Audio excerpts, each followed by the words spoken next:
I'm Ben from Bear Float Reels, owner-operator.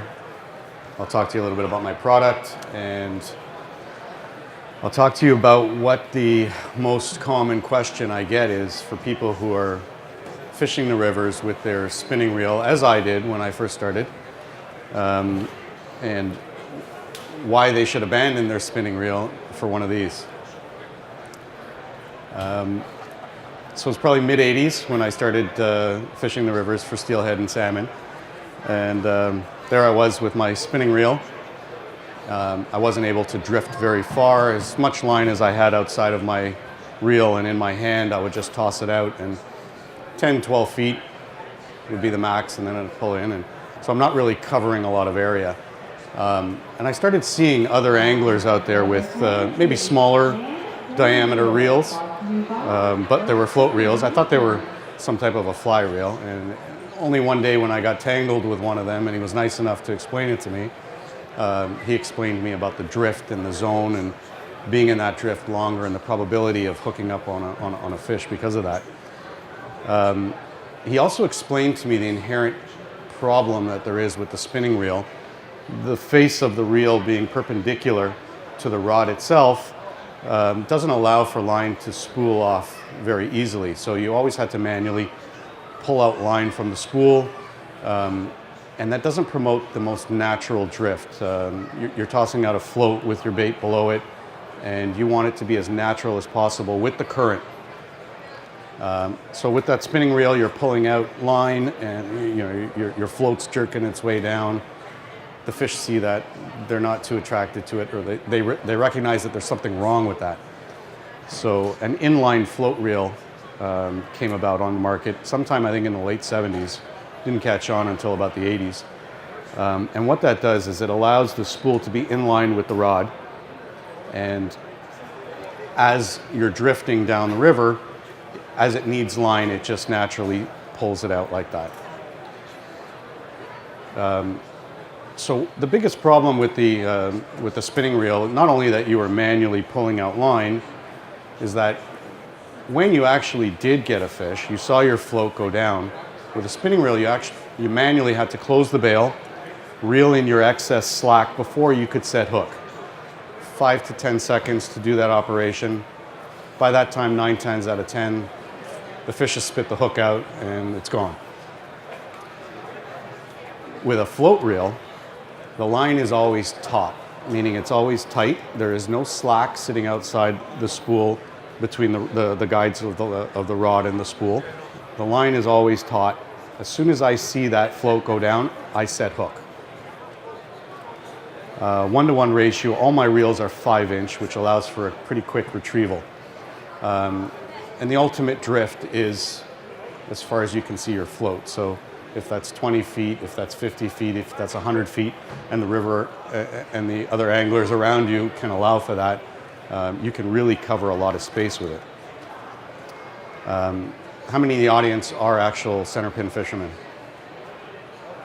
Okay, that's good. I'm glad to be talking to you guys because you'll appreciate why you use these types of reels. So this is a standard center pin reel. All of them do a free spool mode, like I'm doing right now, and that allows for a drift. And all of them have a clicker mode, which some people use it as a somewhat of a drag system. When they catch the fish, they can put it in clicker mode. But primarily it's for travel, it's for packing up the reel so that your spool just doesn't spin and your line goes everywhere. And if you're moving spots on the river, so you get to the river, it looks good, you want to try a pool for 15, 20 minutes. If you fished it out, or if there's no luck and you want to move to another spot on the river, you usually have a 2 to 3 piece rod, you've got your float, you've got your bait on the line. That's a lot to dismantle just to move 50, 100 feet up the river. So you just take the hook, hook it onto your line guide, reel in the excess line, put a little bend in your rod, the line's tight, and now you can move up river even though you have a 13 to 15 foot rod.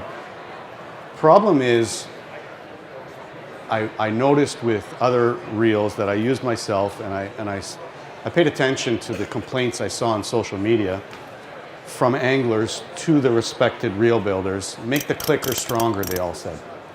Why is that? Well, when they did hook up on the line guide, reeled in the excess line, put a little bend into their rod, the spring was never strong enough to hold the tension of the rod, and it would let go.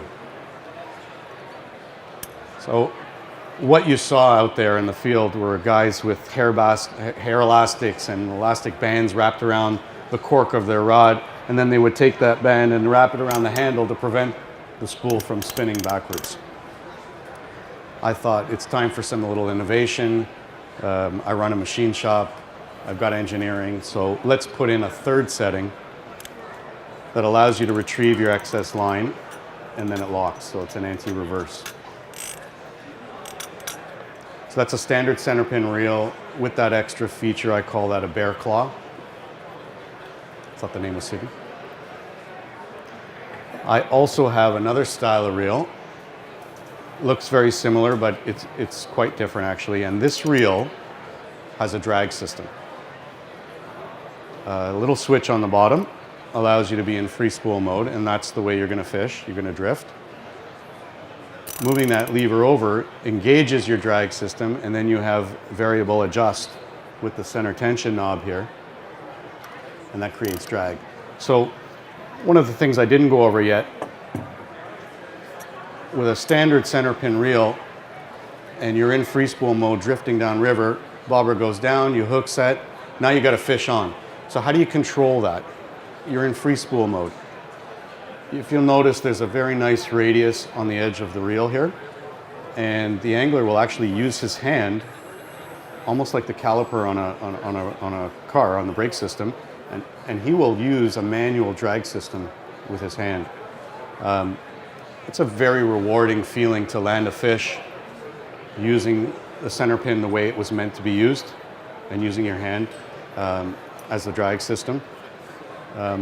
But I found myself in many occasions with a very large fish, perhaps a king salmon, very energetic, and as soon as the hook set happened, he was bullnosing straight up river. And to tire out, a 15, 20, even a 25-pound salmon, you've got to chase that fish.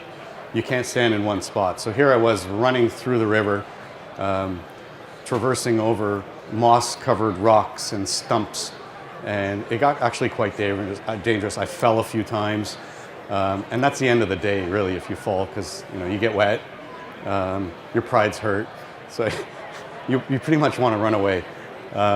So I thought, and that's literally how you're running upriver. One hand holding the rod and reel, the other hand holding the spool from spinning out of control, and that's your drag. So it's not the ideal situation to be in. If you did manage to get the fish to the riverbank, netting it, how do you do that? You have to take your hand, wrap it around the spool to prevent it from spinning, so that you free up a hand to grab a net and net the fish. So many times I see guys just dragging the fish up on the rocks to get it onto shore. They're going to release it anyway, but why put the fish through that trauma? So I thought, why not implement a drag system, a variable adjust drag system? And the transition from spinning reel to center pin reel is that much more comforting to know that you have that drag system in place. I can't tell you how much frustration I had with that transition when I did do it, until I was comfortable with the reel, comfortable with how much pressure to apply with the drag setting, with my hand. And so many occasions, if I had that little extra help of having that drag system in place, I could free up a hand.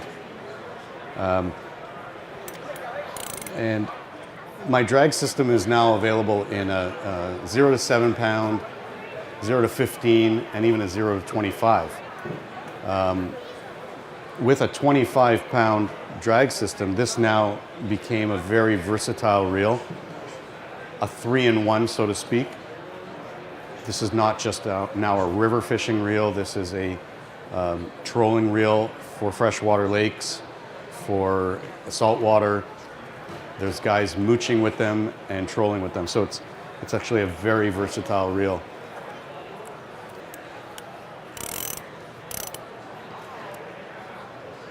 Any questions about my reels?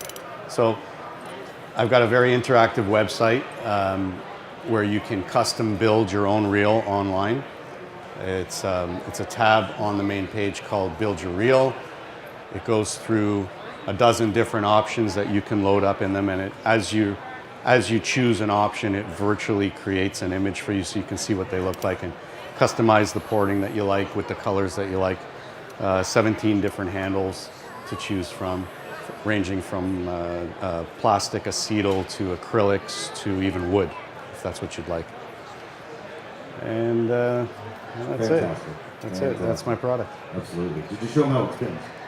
My favorite part. They So it's pretty cool. They spin really great. You spin it, you go for a walk around the show, and you come back and it's still spinning. These things are wild. If it's shiny, it spins, I like it. Alright. That is really good. Benny. We're in booth 546. If you care to handle these and see them up close, come by and visit us. Website's www.bearfloatreels.com. Ben from Bear Float Reels. Thanks everyone. Enjoy the show.